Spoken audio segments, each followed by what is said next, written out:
Hello, welcome to the Bible in 5 years. My name is Armando.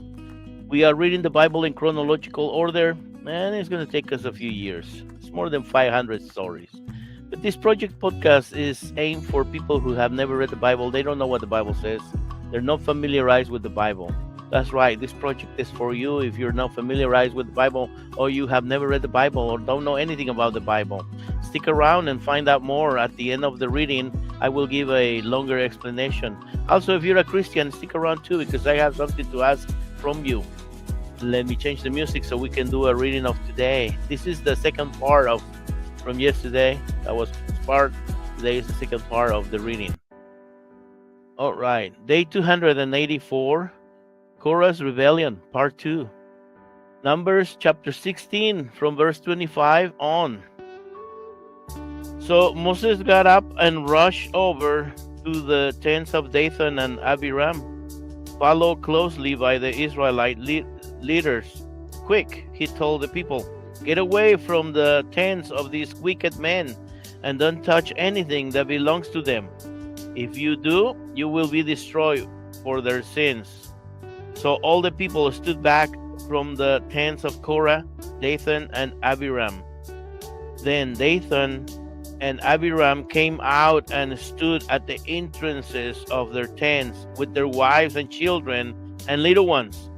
And Moses said, by these you will know that the Lord has sent me to do all these things that I have done. For I have not done them on my own. If these men die a natural death, then the Lord has not sent me. But if the Lord performs a miracle, and the ground opens up and swallows them and all their belongings, and they go down alive into the grave, then you will know that these men have despised the Lord. He had hardly finished speaking the words when the ground suddenly split open beneath them. The earth opened up and swallowed the men, along with their households and the followers who were standing with them, and everything they owned. So they went down alive into the grave, along with their belongings. The earth closed over them, and they all vanished. All of the people of Israel fled as they heard their screams, fearing that the earth will swallow them too. Then fire blazed forth from the Lord and burned up the 250 men who were offering incense. And the Lord said to Moses, tell Eleazar, son of Aaron, the priest, to pull all the incense burners from the fire, for they are holy. Also tell him to scatter the burning incense from the burners of these men who have sinned at the cost of their lives. He must then hammer the metal of the incense burners into a sheet as a covering for the altar. For these burners have become holy because they were used in the Lord's presence. The altar covering will then serve as a warning to the people of Israel. So Eleazar the priest collected the 250 bronze incense burners that had been used by the men who died in the fire, and they were hammered out into a sheet of metal to cover the altar. This would warn the Israelites that no unauthorized man, no one who was not a descendant of Aaron, should ever enter the Lord's presence to burn incense. If anyone did, the same thing would happen to him as happened to Korah and his followers. Thus the Lord's instructions to Moses were carried out. But the very next morning, the whole community began muttering again against Moses and Aaron, saying, "You two have killed the Lord's people." As the people gathered to protest to Moses and Aaron, they turned toward the tabernacle and saw that the cloud had covered it, and the glorious presence of the Lord appeared. Moses and Aaron came and stood at the entrance of the tabernacle. And the Lord said to Moses, "Get away from these people so I can instantly destroy them." But Moses and Aaron fell face down on the ground. And Moses said to Aaron, "Quick, take an incense burner and place burning coals on it from the altar. Lay incense on it and carry it quickly among the people to make atonement for them. The Lord's anger is blazing among them. The plague has already begun." Aaron did as Moses told him and ran out among the people. The plague indeed had already begun, but Aaron burned the incense and made atonement for them. He stood between the living and the dead until the plague was stopped. But 14,700 people died in that plague. In addition to those who had died in the incident involving Korah. Then, because the plague had stopped, Aaron returned to Moses at the entrance of the tabernacle. Oh man, this was something else. We better don't despise the Lord and his servants, the priest, or whoever they are called nowadays. Pastors, leaders, bishops, who knows, whatever. It's a dangerous thing to do. A holy man, maybe.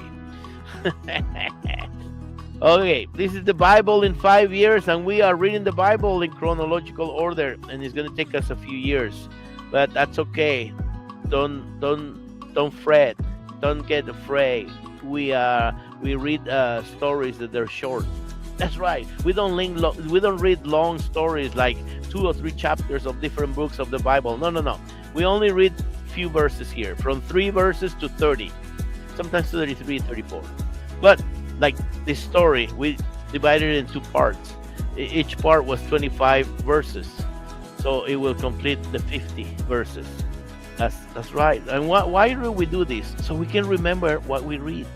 That's right. And also, so the videos and audios are not too long, because in Spotify we have audios and we have videos. In YouTube only videos, and in Facebook only videos. So, but that's why we're doing it that way. Okay, so we remember what we read. Also, this project podcast is aimed for people who have never read the Bible. They don't know what the Bible says. They're not familiarized with the Bible, or maybe they don't care about the Bible, and it's okay.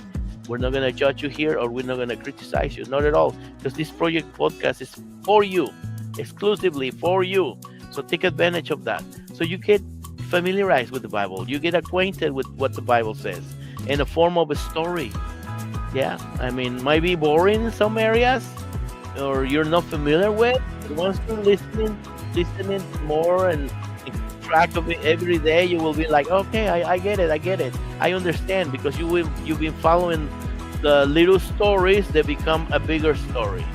That's how it works, and then you can maybe understand more. And but this project is for you. And if you're a Christian and you happen to come across this show or this podcast project, you can help us too. How? Well, go down there to below, check the description below or above, and there we have links to Spotify, Facebook, or YouTube.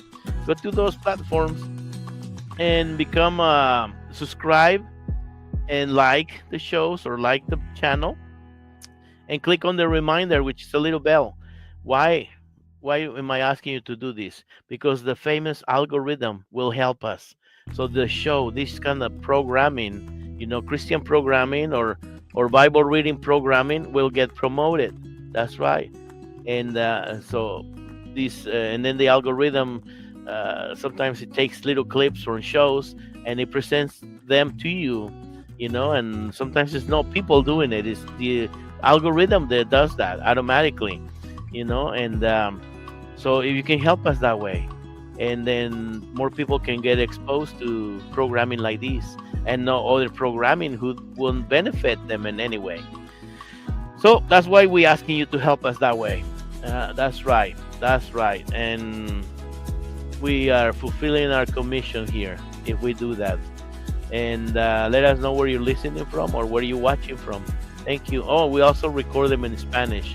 if you know somebody who speaks Spanish, or maybe you do speak Spanish also, or want to practice your Spanish.